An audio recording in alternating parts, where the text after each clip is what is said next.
कब्ज होने पर सभी लोग इसबगोल का छिलका इस्तेमाल करने का मशवरा देते हैं, लेकिन 90% लोग जो कि कब्ज के खात्मे के लिए इसबगोल का इस्तेमाल करते हैं उन्हें किसी किस्म का कोई फायदा हासिल नहीं हो पाता।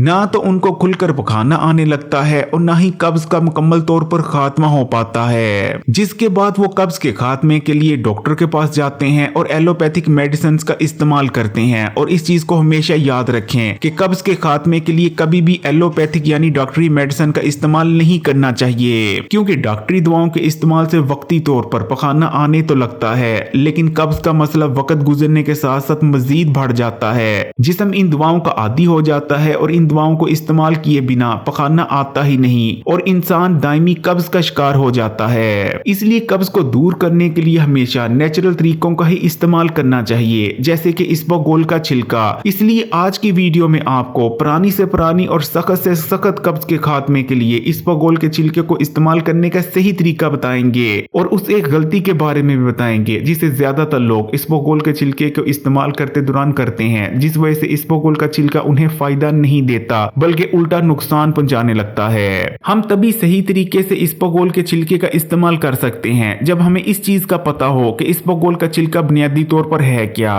इसबगोल का छिलका बुनियादी तौर पर फाइबर सप्लीमेंट है। इसके अंदर सोल्यूबल और इनसोल्यूबल दोनों किस्म के फाइबर भरपूर मिकदार में पाए जाते हैं। इसबगोल के छिलके में मौजूद सोल्यूबल फाइबर एक ऐसा फाइबर होता है जो कि पानी में हल हो जाता है। इसबगोल का छिलका पानी में डालने के बाद जो जल की शक्ल इख्तियार कर लेता है वो सोल्यूबल फाइबर की ही वजह से करता है। सोल्यूबल फाइबर आंतों में गुड बैक्टीरिया की तादाद को बढ़ाता है, जबकि मैदे में बढ़ी हुई बेदत तेजाबियत को कम कर देता है, जिससे आपका हाजमे का निजाम मजबूत बनता है। जबकि अगर इनसोल्यूबल फाइबर की बात करें तो ये एक ऐसा फाइबर होता है जो कि पानी में हल नहीं होता। इनसोल्यूबल फाइबर आपकी आंतों की सफाई करता है, आंतों में जमे हुए गंदे और फाजल मादों को आंतों से निकाल बाहर करने में मदद करता है। इसी तरह ये इनसोल्यूबल फाइबर पखाने में शामिल हो जाता है और पखाने का वॉल्यूम बढ़ा देता है, जिस वजह से पखाना ज्यादा मिकदार में पानी को जज़ब करता है और नरम हो जाता है और आसानी से आंतों में आगे बढ़ने लगता है। वैसे तो हमारे यहाँ इसबगोल को इस्तेमाल करते वक्त 2-3 गलतियां की जाती हैं, लेकिन जो सबसे बड़ी आमतौर पर गलती की जाती है जिस वजह से ज्यादातर लोगों को इसबगोल का कोई फायदा हासिल नहीं हो पाता, वो गलती होती है इसबगोल को दूध में मिलाकर या दूध के साथ इस्तेमाल करना।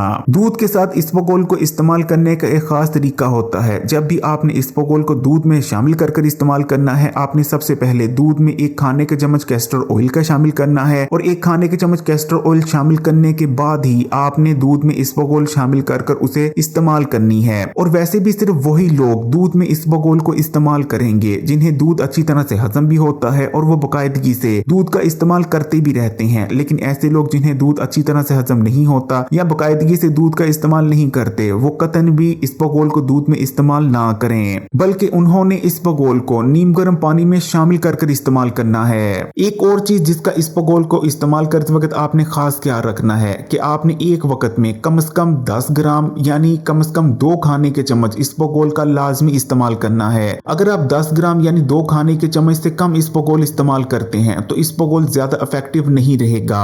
और अगर आपको बहुत ही ज्यादा शदीद कब्ज है तो आपने एक वक्त में 15 से 20 ग्राम इसबगोल का इस्तेमाल करना है। इसबगोल को इस्तेमाल करने के सबसे बेहतरीन वक्त रात को सोने से तकरीबन 1 घंटा पहले तक का होता है, लेकिन इसबगोल को इस्तेमाल करने के फौरन बाद आपने लेट नहीं जाना, बल्कि कम से कम इसबगोल को इस्तेमाल करने के 15 से 20 मिनट बाद ही आपने लेटना है। अगर वीडियो अच्छी लगी तो कमेंट्स में माशाल्लाह या सुभानअल्लाह जरूर लिखिएगा, वीडियो को लाइक भी कर दें और मजीद वीडियोस के लिए Hakeem Ali health and beauty tips को सब्सक्राइब कर घंटी के आइकन को दबा दें और ऑल नोटिफिकेशन को सिलेक्ट कर लीजिएगा।